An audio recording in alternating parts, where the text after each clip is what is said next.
इस रेल की शुरुआत तब की गई थी प्रोजेक्ट की जब मैं स्कूल में था, शायद 7वीं या 8वीं जमात में। आज मेरे बच्चे भी स्कूल और कॉलेज छोड़ के अब काम कर रहे हैं।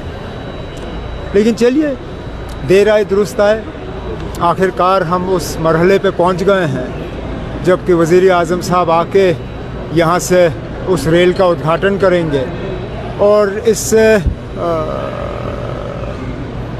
हम सबको फ़ायदा होगा। जहाँ हाईवे बंद होने के वजह से हमारा सामान रुक जाता है, लोगों का आना जाना रुक जाता है, जहाज़ वाले हमें लूटना शुरू कर जाते हैं। जैसे ही हाईवे बंद हो जाता है, जहाज़ वाले जो हैं 5,000 की टिकट हमें 20,000 में बेचना शुरू कर जाते हैं। वो सारा सिलसिला रुकेगा। हमारा जो हॉर्टिकल्चर प्रोड्यूस है, सेब हैं, चेरी हैं, बाकी जो हमारा मेवा है, उसको भी हम सही तरीके से बाज़ार तक पहुंचा पाएंगे। सबसे पहले तो मुझे ये लगता है कि इसके पीछे भी एक बड़ा लंबा इतिहास है। जम्मू कश्मीर में रेल पटरी बने और कश्मीर घाटी को देश और दुनिया के साथ जोड़ा जाए, इसका तसव्वुर, इसकी कल्पना आज से लगभग 150 साल पहले हुई, महाराजा प्रताप सिंह के ज़माने में। अंग्रेज़ इंजीनियर लाए गए, आर्किटेक्ट लगाए गए। उस ज़माने में छोटी ट्रैक हुआ करती थी, जैसे आप दार्जिलिंग में और शिमला में देखा करते हैं। तो उस तरह की ट्रैक बनाने का भी एक मंसूबा बना, लेकिन वो बात आगे नहीं बढ़ी। फिर वो आज़ादी आ गई। आज़ादी के बाद 1972 तक इंतज़ार करना पड़ा, पहली रेलगाड़ी जम्मू में पहुंची। क्योंकि पहले सियालकोट में हमारा एक रेलवे स्टेशन हुआ करता था, पाकिस्तान बनने के बाद हो जाता रहा।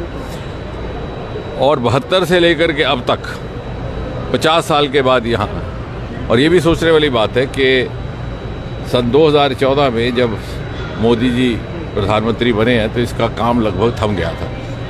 ये दुनिया का सबसे ऊंचा पुल जो आप देख रहे हैं, जिसका कल लोकार्पण होने वाला है, इसको लेकर के ही विवाद था। यहाँ पटरी बनाना संभव होगा कि नहीं होगा, सुरक्षित होगा कि नहीं होगा।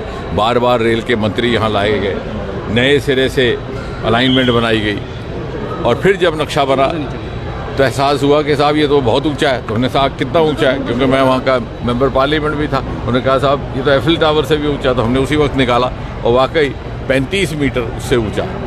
और इतिहास, इस तरह से एक इतिहास रचने का क्रम वहाँ से शुरू हुआ। अब यहाँ से जब ये ईज़ ऑफ ट्रैवल भी रहेगा, ईज़ ऑफ बिजनेस भी रहेगा, ईज़ ऑफ कॉमर्स भी रहेगा। यहाँ से मात्र 3 घंटे में आप श्रीनगर पहुँच सकते हैं। मैं तो ये कह सकता हूँ कि आने वाले समय में अगर हमारे यहाँ के सरकार और पॉलिसी मेकर्स थोड़ा सा इमेजिनेटिव ढंग से देखें तो बहुत बढ़िया टूरिस्ट सर्किट भी बनता है। वैष्णो देवी के जो यात्री आए, और मैं चाहूँगा कि हम कुछ ट्रैवल एजेंसीज़ को भी इसके लिए तैयार करें। एक वैष्णो देवी से होकर के वापस आने के बाद पत्नीटॉप से घूम करके यहाँ पर वो ट्रेन ले और 3 घंटे में वो घाटी पहुँच जाते हैं। सफ़र भी आसान है, रास्ते में उसका दृश्य भी बहुत अच्छा है देखने को, और बच्चे और नौजवान और कपल्स फ़ोटो शूट्स भी कर सकते हैं। और साथ ही साथ एक ऑल्टरनेट रूट भी बनेगा, आपके हाईवे के ऊपर रश कम हो जाएगा।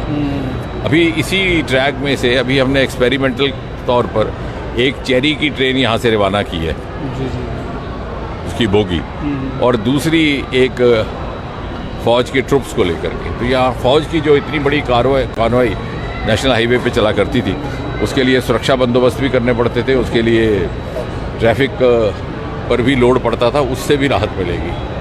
तो मुझे लगता है एक नया अध्याय शुरू होने वाला है। और साथ ही साथ जम्मू कश्मीर को भारत की ग्रोथ स्टोरी में जोड़ने का काम कटरा स्टेशन से तो हुआ ही था, लेकिन आने वाले वक्त में पूरी तरह से ये विकसित भारत का एक, उसके निर्माण का एक अंग बन जाए।